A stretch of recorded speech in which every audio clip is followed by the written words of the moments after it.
bonjour. Vous recevez ce matin M. Abdelmajid Tebboune, ministre de l'Habitat. M. Abdelmajid Tebboune, bonjour.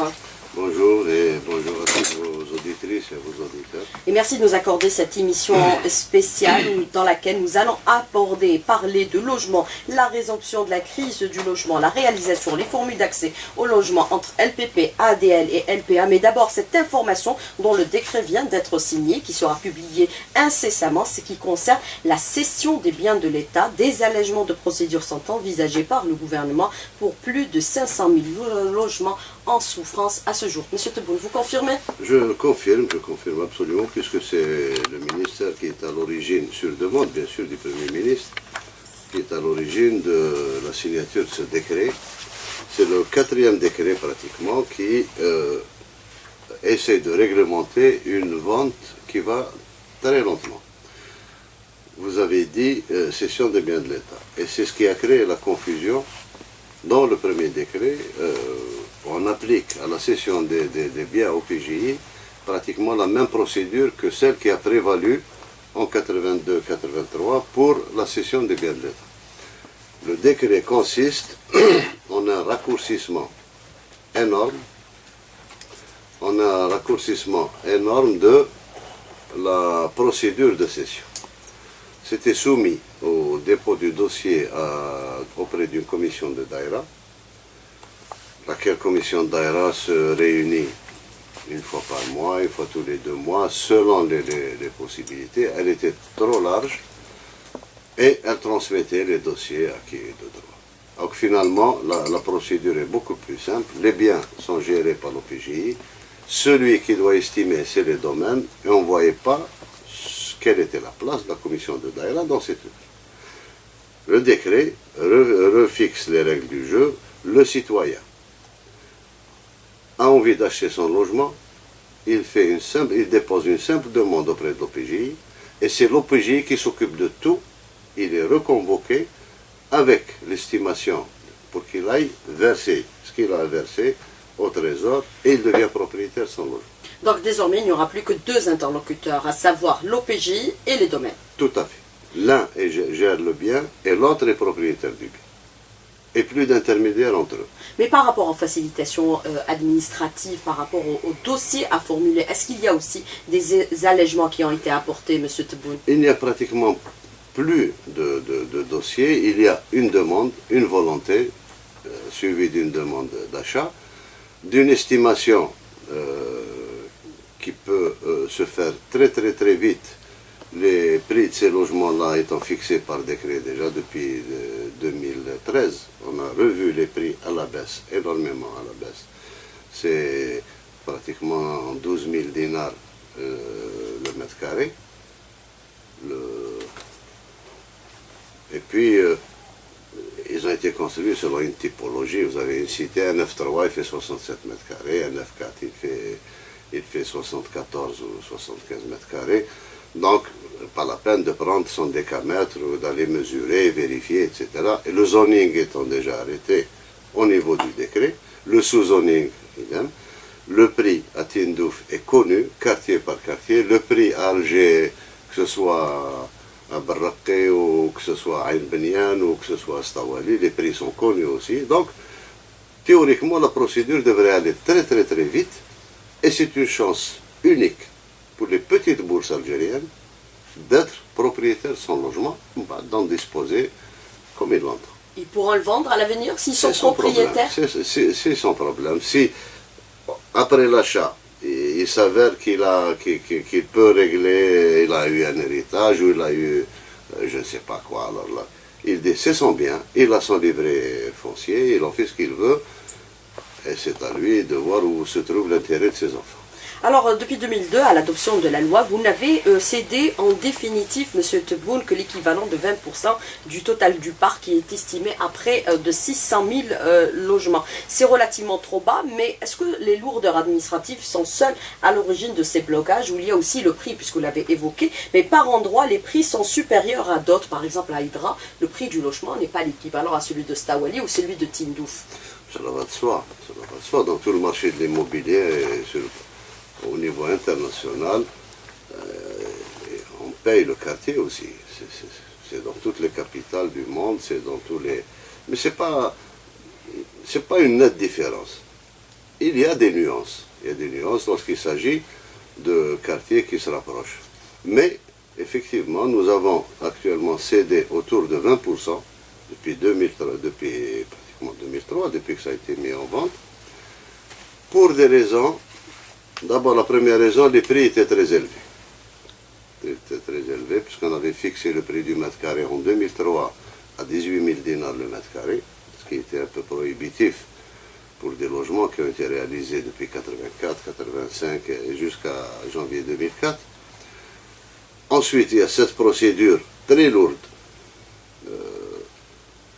Maintenant, nous avons révisé tout ça et le nouveau décret allège la procédure. Il y a eu déjà un décret que personnellement j'ai introduit, que le ministère de l'Habitat a introduit avec l'aval de M. le Premier ministre en 2013, où nous avons rabaissé les prix pratiquement à un seuil en dessous duquel on ne peut pas descendre. C'était 12 000 dinars le mètre carré, ce qui vous donne, dans le pire des cas, dans un quartier à Alger, vous pouvez acquérir votre logement à 1 100 000 dinars, pas plus. Avec les abattements, puisqu'on vous enlève tout ce que vous avez payé comme loyer, c'est déduit du prix du logement. Ensuite, si vous payez en cash, il peut y avoir aussi une réduction sur le prix. Donc c'est une chance qu'il faut saisir, quoi. Mais justement, la loi de 2002 devait prendre fin en 2015. Est-ce qu'il y aura prorogation de délai? Je pense, puisqu'il y a une nouvelle procédure, on va demander, et je pense, je suis sûr, c'est Adnan Sellal étant très très proche de ces problèmes sociaux, qu'il acceptera de prolonger les délais pour au moins 2 ans. Alors justement, autre question, les logements sensibles, les logements sociaux, la régularisation des occupants de logements sociaux l'ayant racheté, c'est-à-dire en deuxième main par rapport à celui qui l'a revendu. Vous allez aussi procéder à des régularisations, M. Tebboune? J'ai fait une communication à la demande de M. le Premier ministre, j'ai fait une communication devant le gouvernement en ce qui concerne ces cas. D'ailleurs, je tiens entre parenthèses à signaler qu'il ne s'agit ni de centaines de milliers ni de millions. Les gens spéculent qu'il y a 1 million de logements vides, c'est complètement faux et c'est des aberrations. À ce jour, les commissions d'enquête de tous les OPJI sont arrivées autour de 200 000 logements qui ne sont pas inoccupés. C'est des logements occupés par un tiers, soit un descendant, soit un collatéral, soit un ascendant, soit quelqu'un d'étranger carrément au propriétaire, enfin à l'attributeur initial. Le problème étant posé, ces gens-là ne sont pas à l'aise, puisqu'ils habitent de manière qui peut à tout moment leur causer des ennuis, avec quasiment illégal. Quasiment illégal. Ensuite, pour nous, c'est des gens qui sont logés et qui sont demandeurs de logement. Voilà, réputés être sans logement. Nous avons déjà pris une mesure, ça je vous l'annonce. Tous ceux qui ont été recensés ont été fichés. Ce qui fait que même s'il n'est pas propriétaire, pour nous, il est logé. Donc c'est déjà un point de réglé. Ensuite, maintenant, une commission a été mise en place par le Premier ministre à l'occasion du Conseil du gouvernement, à savoir le ministre de l'Intérieur, le ministre de l'Habitat et le ministre des Finances. Nous avons délégué nos secrétaires généraux qui ont travaillé, c'est le 3e mois où ils travaillent sur ce sujet-là. On a abouti à des propositions qui vont être faites incessamment devant le gouvernement et je lui en laisse la primeur. La régularisation éventuelle de ces indus occupants, puisque vous en avez l'équivalent de 200 000, M. Tebboune. Vous pouvez nous en dire un peu plus sur cette question-là? Ce que je peux vous dire, c'est qu'on ne voit pas d'un mauvais œil le fait de régulariser des passations de logements entre familles. Avant, ça s'arrêtait au premier degré, du descendant de l'ascendant vers le descendant. Maintenant, on peut accepter le collatéral, on peut accepter... C'est possible. Ce n'est pas décidé par le gouvernement, parce que seul le Premier ministre et le gouvernement peuvent décider, Mais je pense qu'on ne voit pas ça d'un mauvais œil s'agissant de la même famille. Pour le reste, il y a objet de discussion, il y a... Des enquêtes qui seront engagées. Oui, mais il y a le fichier aussi qui va jouer son rôle, puis finalement, comme il s'agit d'une régularisation, il ne faut pas exclure même la pénalisation. Justement, par rapport à la question de la cession des biens de l'État, on a donné un chiffre approximatif de 600 000. Mais est-ce que vous pouvez nous indiquer les chiffres réels, puisqu'aujourd'hui, vous disposez d'un fichier, vous pouvez avoir toutes les données nécessaires, Monsieur Tebboune? 560 000, un peu moins? Nous avons cédé jusqu'à présent à peu près 128 000. 128 000, ce qui constitue à peu près 20% de ce qui aurait dû être cédé. À l'origine, c'était 600 000 à peu près. En fin 2014, il nous restait encore 571 000 à céder. Mon locaux est actuellement, bon, je pense que la procédure va s'accélérer et qu'on arrivera à la fin de l'année peut-être à un chiffre de cession assez important. Aujourd'hui, M. Tebboune, certains disent qu'il y a près de 2 millions, tout le monde spécule et donne des chiffres, près de 2 millions de logements inoccupés, 1 million et demi, et qui seraient éventuellement reprenables par l'État. Est-ce que vous affirmez ou confirmez cette information? D'abord, j'infirme et je dément totalement tous ces chiffres fallacieux qui tiennent d'une mentalité de statistiques fausses. S'agissant de l'Algérien, s'agissant de l'économie algérienne, s'agissant de ceci. Je vous dis, actuellement, les commissions des OPJ sont arrivées à un chiffre de 170 millions prouvés. 170 000, pardon, prouvés. Qui sont inoccupés. Pas inoccupés. Occupés, qui ne sont pas occupés par l'attributaire originel. Ça ne veut pas dire qu'ils sont inoccupés. Maintenant, dans tous les pays du monde, il peut y avoir des logements inoccupés. Vous avez en toute propriété un logement parental, un logement familial, votre propre logement. Vous êtes appelé en mission à l'étranger, votre logement est fermé. Et nous sommes un pays de droit. Comment on peut pénétrer dans le logement de quelqu'un, même s'il est ça, donc je dément le chiffre. Ça doit tourner autour des indus occupants. Hein. Les indus occupants, ça doit tourner... Écoutez, le parc national de logement est estimé actuellement à 8 300 000. Est-ce que vous pensez qu'il peut y avoir 25% de ces logements-là qui soient vides? Alors qu'on parle de crise de logement. Justement, je voulais vous poser aussi une question par rapport au contexte économique actuel, avec la baisse du prix des hydrocarbures, avec l'État aussi, qui tente un peu de rationaliser au maximum la dépense. Est-ce que nous allons continuer encore à réaliser des logements sociaux? Tant que la crise est là, tant que la crise ne s'est pas éteinte, définitivement nous réaliserons. Ça, c'est une affirmation du premier magistrat du pays, du président de la République, reprise par M. le Premier ministre aussi, et que le gouvernement applique. Trois choses essentielles dans la vie du citoyen algérien ne seront pas touchées par la crise: le logement, l'éducation et la santé.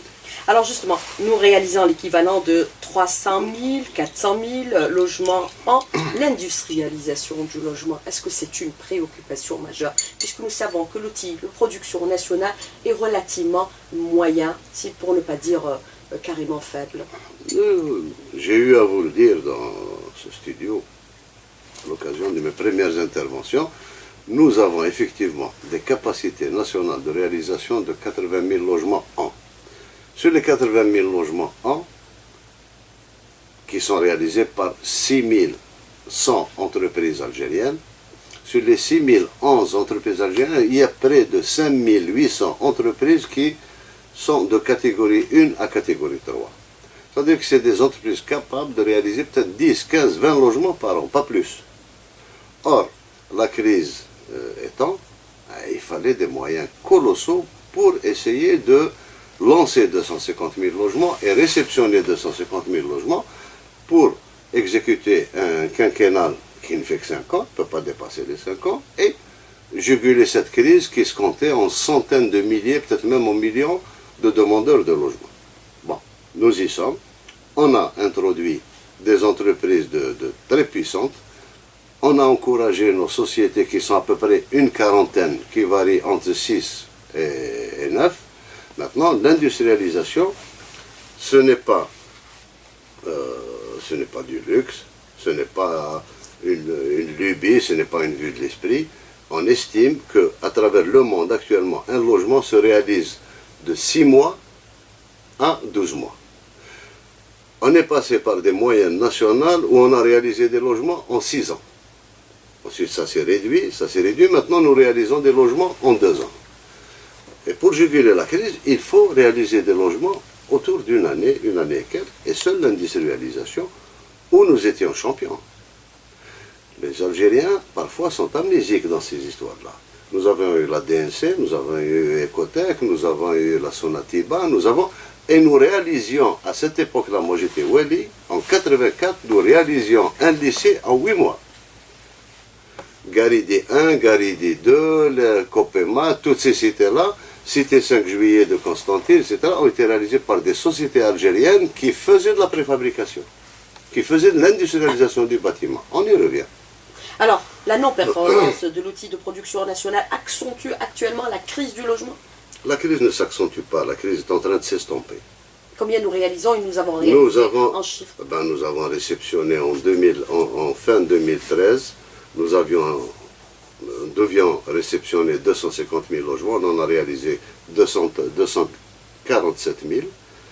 En 2014, nous devions réceptionner 300 000 logements, nous en avons réceptionné 328 000. Et selon nos statistiques, que nous avons prises commune par commune dans les 1541 communes du pays, il nous reste approximativement 500 000 demandes à satisfaire. Et vous n'entendrez plus parler de crise. Il y aura un problème de logement, il est récurrent. Tous les jours, il y a des couples qui se constituent, tous les jours, il y a des gens qui arrivent à un âge où ils doivent quitter le giron familial pour aller s'installer tout seuls, etc. Mais ce sera dans la normalité. Vous mettez plus l'accent aujourd'hui sur les différentes formules existantes, le LPP, l'ADL et le LPA particulièrement, où le LPA est appelé à disparaître graduellement. Le LPA, nous n'avons plus de nouvelles opérations LPA.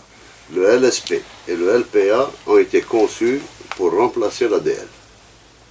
C'est au moment où l'ADL a été bloqué en 2003 qu'on a sorti le LSP qui est redevenu par la suite LPA. Maintenant que l'ADL est là, nous n'avons pas besoin de projets de modèles de substitution à l'ADL. J'estime que l'ADL est le meilleur modèle qui puisse exister pour la classe moyenne, même si ça nécessite des réajustements, un jour ou l'autre. C'est-à-dire, en termes clairs, des réajustements? Ça veut dire réajustements. C'est-à-dire des montants? C'est des réajustements, Inch'Allah. Alors justement, autre question, Monsieur Tebboune, moi j'aurais aimé que vous détailliez un peu plus cette question de réajustement. Est-ce qu'il s'agira des prix éventuels, puisque aujourd'hui nous sommes dans un contexte où le prix du baril est en chute, par rapport à cette question de l'ADL, par rapport aux souscripteurs? Déjà vous avez été affirmatif, il n'y aura pas d'ADL 3. J'ai jamais été affirmatif, ni positivement ni négativement. Il pourrait y avoir ADL 3? Moi je suis pragmatique, écoutez. Nous sommes en train de gérer ADL 1, enfin 2001, 2002 et 2013. Les 55, oui. Ça fait une double cohorte comme ça, qu'il faut satisfaire. Ça fait l'équivalent de 600 000 à 580 000 citoyens souscripteurs qu'il faut satisfaire. Quand voulez-vous que je m'engage démagogiquement dans une ADL 3 alors que nous n'avons pas encore digéré les 580 000? Pour ça que je vous ai dit, le jour où on aura la certitude que tous nos 580 000 logements sont lancés, financés, etc., on peut ouvrir la porte pour autre chose. Alors, entre ADL 1 et ADL 2, les 580 000 logements, où est-ce qu'on en est aujourd'hui, monsieur Tebboune, puisque vous avez annoncé que pour les souscripteurs, ils pourraient être appelés d'un moment à l'autre. Vous avez dit pratiquement après Ramadan. On est après Ramadan. Pour la deuxième tranche? Oui, pour la deuxième tranche. La deuxième tranche, vous savez, c'est vrai que c'est sécurisant sur le plan psychologique pour le souscripteur, mais ça s'arrête là. Ça s'arrête là parce que du moment qu'il a déjà versé et qu'il a une attestation de versement de l'argent et que l'État lui est redevable maintenant, c'est plus les fameuses lettres avec lesquels il se baladait en 2003 ou 2004. Ça, c'est un contrat qu'il a avec l'État maintenant, et l'État doit honorer son contrat. Donc déjà, c'est plus que sécurisant. Deuxièmement, je me suis engagé, au nom du ministère de l'Habitat, devant les citoyens et devant le gouvernement, quand, au maximum, à la fin de l'année 2015, nous donnerons les premières préaffectations. De 2001, combien à peu près? Non, mais on pense qu'on peut donner les 45 000 préaffectations. Et la réalisation des logements, Elle est en train de se faire. l'échéance? On ne peut pas préaffecter un logement qui a à moins de 60% de réalisation. C'est-à-dire, le bâtiment est apparent, il reste des travaux à l'intérieur, il reste des travaux de VRD. Là, il voit son appartement, il voit le bâtiment où il va habiter, il a le numéro de l'appartement, il a l'acte pour ça, l'acte de préaffectation. Ça, c'est plus que sécurisant, c'est plus que la deuxième tranche, c'est plus... Nous sommes un peu gênés aux encourus. Vous savez que le ministère de l'Habitat est un ministère très horizontal. On ne travaille pas en autarcie, on travaille avec d'autres ministères, et actuellement, nous sommes extrêmement gênés par la lenteur avec laquelle sont délivrés les certificats négatifs des domaines. Parce qu'il n'est pas question de donner un logement à quelqu'un qui en a. Mais les certificats négatifs, c'est un contrôle interne entre le ministère de l'Habitat et les domaines. Et il y a eu les clarifications aussi qui ont été apportées par les domaines. Nous avons pris cette décision-là pour soulager le souscripteur. C'est nous qui faisons ça avec les domaines. Mais les domaines travaillent de manière manuelle. Les disquettes des souscripteurs sont chez les domaines depuis maintenant 3 mois. Bon, on nous répond. On nous répond pratiquement au compte-gouttes en fonction de... Vous savez qu'à Alger, uniquement à Alger, la capitale, il y a 3 conservations des domaines. Donc déjà, les listes doivent faire le tour des 3 conservations. C'est bon, j'en ai discuté avec M. le ministre des Finances, il est très sensibilisé sur ça, et je pense qu'il va incessamment introduire un grand programme, un vaste programme d'automatisation, de numérisation de son fichier.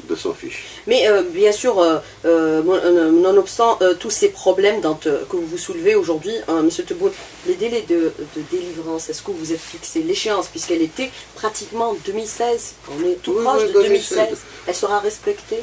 Écoutez, il y a 3 délais qui ont été donnés, que je répète devant vous, devant toutes les auditrices et les auditeurs, et devant tous ceux qui nous écoutent. J'ai dit qu'on passera à l'éradication des bidonvilles en fin 2015. Pour Alger, on y est. Fin 2015, Alger, il ne reste plus rien. Il reste Guet Constantine, quelques petites poches. Et je pense qu'en 2015, nous pourrons proclamer Alger première capitale africaine maghrébine sans bidonville. Et toutes les villes aussi seront concernées Ça par continue parce que les programmes sont divers. Mais l'éradication, fin 2016, premier semestre 2016, elle sera effective dans toutes nos grandes villes, à l'exception peut-être de l'une d'entre elles. Deuxième engagement qu'on avait pris, c'est d'éradiquer la crise définitivement fin 2018.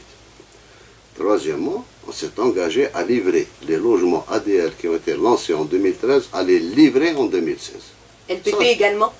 LPP vient d'attendre. Logement promotionnel public. Il va y avoir pour le LPP, en fin d'année, fin 2015, il y aura des préaffectations, il y aura même des affectations définitives.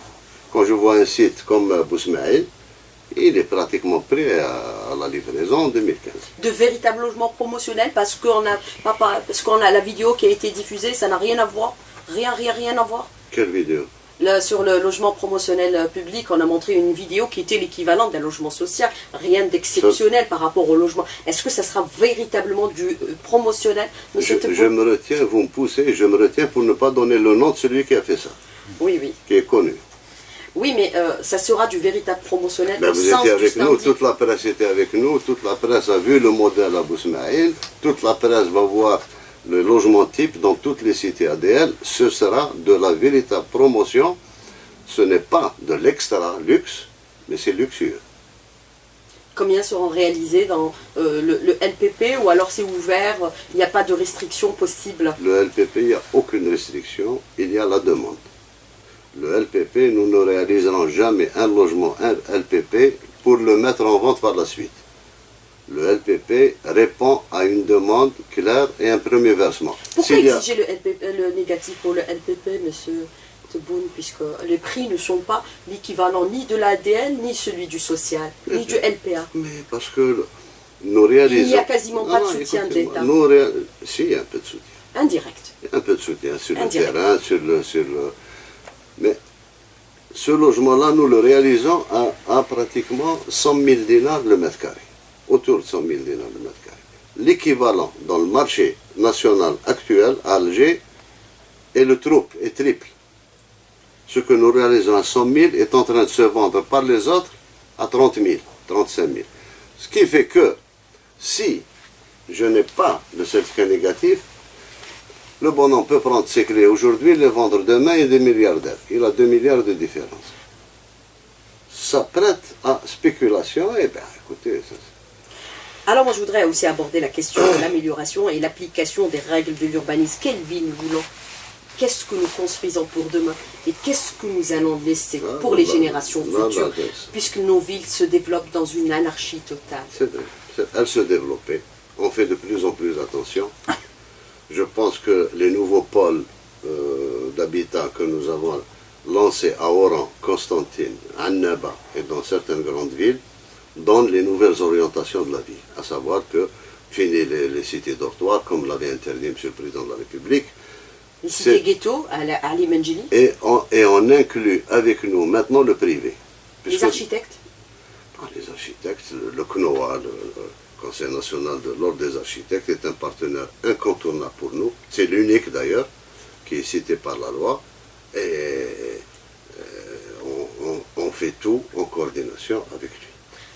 Notamment pour ce qui concerne la maîtrise d'œuvre et en ce qui concerne les nouveaux textes concernant la maîtrise d'œuvre, le paiement de la maîtrise d'œuvre, etc. Alors vous avez dit que le logement n'est pas concerné aujourd'hui par la chute du prix des hydrocarbures, c'est l'orientation du gouvernement. Combien nous en avons dépensé? Est-ce que nous allons continuer à dépenser au même rythme à l'avenir?